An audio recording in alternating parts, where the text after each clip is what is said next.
प्रताप प्रकाश के माध्यम से हम आप लोग नित्य प्रति श्री राम नाम की महिमा श्रवण करते हैं।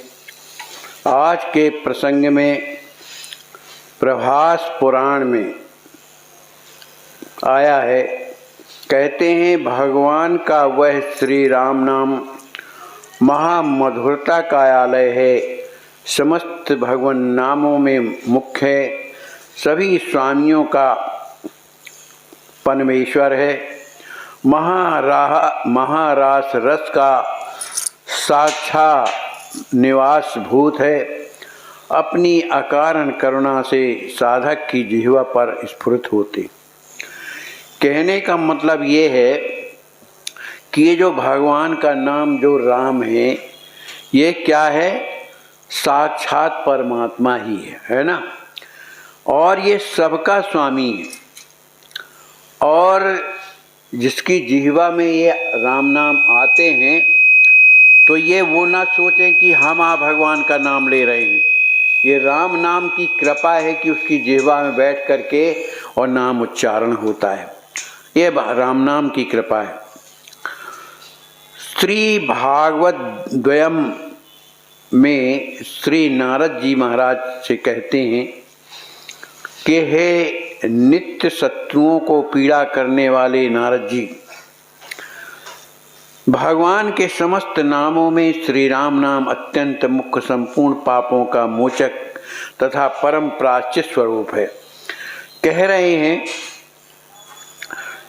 कि भगवान कहते हैं श्री नारद जी महाराज से कि हे नारद, जो नित्य शत्रु बन करके हमें पीड़ा देते हैं, कौन है? काम, क्रोध, मद, लोभ, है ना। ये हमें शत्रु बन करके पीड़ा देते हैं। तो ये भगवान का जो नाम जो राम है, यह क्या करता है? इन सबको नष्ट करता है ना। संपूर्ण पापों का मोचक है। कैसा भी जघन्य पाप किसी ने किया हो, उसका प्रायश्चित क्या है? केवल भगवान के नाम से उसका प्रायश्चित हो जाता है। और वो नाम क्या है? श्री राम। हे नारद जी, राम नाम मुझे प्राणों से भी अत्यंत प्रिय है। भगवान कहते हैं कि जो राम नाम है मुझे प्राणों से भी अत्यधिक प्रिय है। श्री राम नाम से बढ़कर के कोई भी मुझे प्रिय नहीं है, यह सत्य जानो। भगवान कहते हैं कि मुझे राम नाम से बढ़कर के कोई प्रिय नहीं है, ये मैं सत्य कह रहा हूँ। श्री नारद जी जिनके पाप नष्ट हो गए हैं, उनके लिए, सभी सुकृतियों के लिए यह राम नाम ही परम ध्यान करने योग्य है। स्वप्न में भी दूसरा कुछ नहीं। कहते हैं जिसके जीवन से समस्त पाप समाप्त हो गए हैं, तो उन्हें क्या करना चाहिए? वो सुकृतवान है।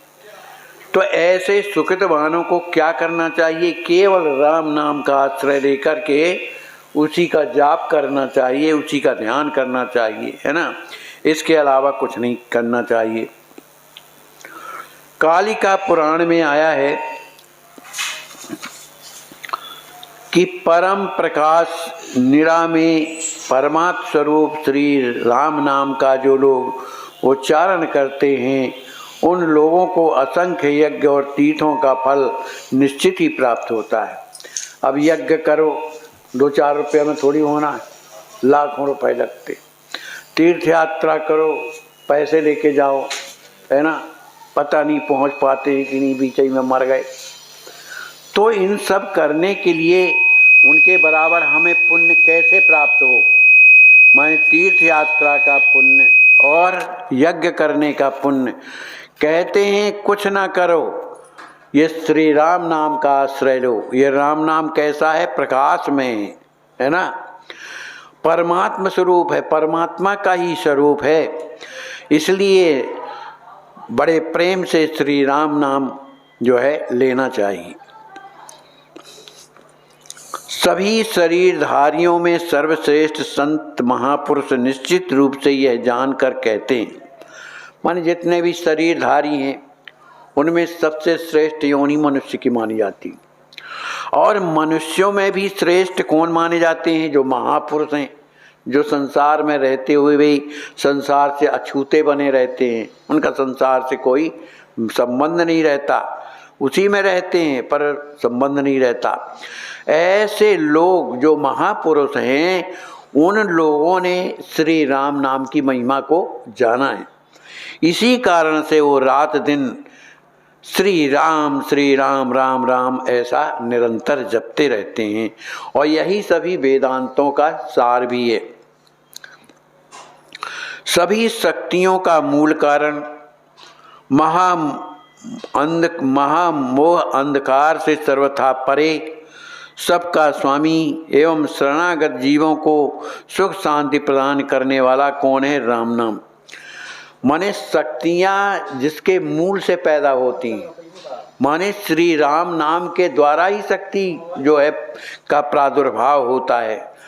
राम नाम के द्वारा ही जो मोह का अंधकार हमारे जो है हृदय में छाया हुआ है, ये जो है विनष्ट हो जाता है। ये राम नाम क्या है? सबका स्वामी, सबका स्वामी है ना। जो भगवान के शरण में आ गए हैं, ऐसे जीवों को क्या करते हैं? राम नाम उसे सुख शांति प्रदान करते हैं और उसे आनंद में बना देते हैं।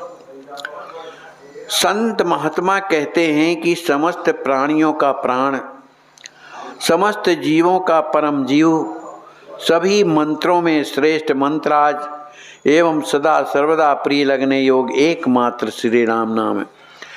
भाई जो जाप करते हैं महिमा उन्हीं की वही जान सकते हैं। जो कभी जाप ही नहीं करते, राम राम नहीं कहते, वो क्या समझें?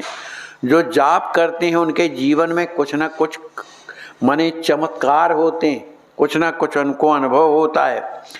तो यही अनुभवी जो महात्मा हैं वही कह रहे हैं कि समस्त प्राणियों के प्राण किसमें टिके हुए हैं? श्री राम नाम में। समस्त जीवों का परम जीव माने जो जीव आत्मा है वो भी शरीर में कैसे है? श्री राम नाम की कृपा से। जितने भी संसार में मंत्र हैं उस सब मंत्रों में श्रेष्ठ है राम नाम। इसलिए एकमात्र श्री राम नाम का स्मरण करना चाहिए। देवी भागवत में व्यास जी महाराज सुखदेव जी से कहते हैं हे सुखदेव, तुम दुष्ट भाव वाले, कृतघ्न, सदा सर्वदा पाप में रत रहने वाले जीवों के चरित्रों को सुनो। व्यास जी महाराज सुखदेव जी महाराज से कहते हैं कि हे सुखदेव, अब मैं तुम्हें उन लोगों की कथा सुनाना चाहता हूँ जिनका स्वभाव दुष्टता में भरा हुआ है। जो कृतघ्नि कौन कहलाता? किसी का उपकार किया अब वो उस उपकार का मतलब ही नहीं समझता है ना, प्रतिकार करता है। तो ऐसे कृतघ्नि लोग जो हमेशा पाप, वो भी एक पापी माना जाता है। किसी ने उपकार किया उस उपकार को ना मानना, यह भी पाप की श्रेणी में आता है। तो सर्वदा पाप में रहने वाले जो जीव हैं उनका मैं तुम्हें चरित्र सुना रहा हूँ। कहते हैं जो जीव सर्वदा ज्ञान वैराग से रहित हैं, माने जिनके जीवन में न तो ज्ञान है और न वैराग है, मतलब संसार में रात दिन लगी रहती हैं, उन लोगों को कभी भी श्री राम नाम का परात्पर प्रभाव नहीं दिख सकता है ना। ऐसे संसारी लोगों को श्री राम नाम का प्रभाव क्या है उन्हें समझ में नहीं आता है। तात्पर्य यह है कि ज्ञान वैराग एवं सत्संग के द्वारा ही श्री राम नाम का परत्व एवं महत्व का दर्शन होता है। जो सत्संग करेगा, सत्संग में मन लगाएगा, तभी उसको राम नाम के संदर्भ में कुछ समझ में आएगा। जब राम नाम के बारे में सुनेगा और राम नाम जब बोलेगा तब हृदय में अपने आप ज्ञान प्रकट होगा, वैराग प्रकट होगा। किसके द्वारा? सत्संग के द्वारा। इसके अभाव में नहीं हो सकता। वो सत्संग न करे तो राम नाम की महिमा को वो नहीं जान सकता है। गर्भ के मध्य में जीव ने करुणा सागर भगवान के समक्ष प्रतिज्ञा किया, माने हम आप सब लोगों ने जब माँ के गर्भ में थे, उल्टे थे, बड़ा कष्ट था है ना। तो माँ कोई अगर तीखा व्यंजन पाले तो जलन हो जाती थी अंदर, और वो कह क्या सकता है। माने अत्यंत वेदना, उल्टा लटका हुआ है, रात दिन तकलीफ में रहता है। तो वो भगवान से प्रार्थना करता है जीव, हे प्रभु एक बार कृपा कर दो। मैं प्रतिज्ञा पूर्वक कहता हूँ कि अगर मैं इस संसार में आ गया, इस गर्भ से अगर बाहर आ जाऊंगा, तो मैं आपका जो प्रिय नाम जो राम है उसका हमेशा स्मरण करूंगा। ये प्रतिज्ञा किया है हमने। प्रभु मैं सभी प्रकार के दुराग्रहों को छोड़कर, सुतदारा कुटुंबादि संग्रहों को छोड़कर सर्वदा भक्ति पूर्वक आपके नाम का कीर्तन करूंगा। ये भगवान से हम लोगों ने प्रतिज्ञा किया है कि जितने भी दुराग्रह हैं और जो हमारा परिवार है, लड़के हैं, पत्नी हैं, इन सब को छोड़ करके केवल आपकी भक्ति करता हुआ आपके नाम को उच्चारण करूंगा। हे तात, आत्मापहारी अधम जीव ने अपने प्रतिज्ञादि कृत्यों को भुला दिया, इसलिए बार बार वह अत्यंत कष्ट दुख प्राप्त करता है। माने जो हमने प्रतिज्ञा किया है भगवान के सामने, तो भगवान ने कृपा किया कि उस गर्भ से मुक्त कर दिया। अब हम यहाँ जैसे ही आते हैं तो वो जो प्रतिज्ञा हमने की है वो सब भूल भाल गए, है ना। और जब भूल गए तब वही पुनः संसार में हमारा मन लग गया, जिसके कारण हमें पुनः कष्ट होने लगता है। तात्पर्य यह है कि जीव यदि अपनी प्रतिज्ञा के अनुसार भगवान का भजन स्मरण करे तो सुखी जीवन जी सकता है। माने जो हमने प्रतिज्ञा किया है प्रभु इस अब की बार निकारो भगवान, करवे भक्ति तुम्हारी रे, मनुआ तब न विचारी रे। तो कहने का भाव ये है कि भगवान के सामने हमने प्रतिज्ञा किया है रो रो करके, क्योंकि हमें बड़ा कष्ट था गर्भ में, है ना। तो हमने उस प्रतिज्ञा को भुला दिया, इसलिए हमारा जो जीवन है बड़ा दुख में हो गया है। लेकिन जीव दुर्भाग्यवश अपनी प्रतिज्ञा को भूलकर संसार में पुनः फंस गया, वहाँ से आया पुनः फंस गया, इसलिए बार बार दुखी होता है। उसके जीवन में सुख नहीं मिलता, जन्म लेता है फिर मरता है, फिर जन्म लेता है मरता है, इसी संसार के चक्कर में वो पड़ा रहता है। बोलिए श्री सीताराम जी महाराज की जय।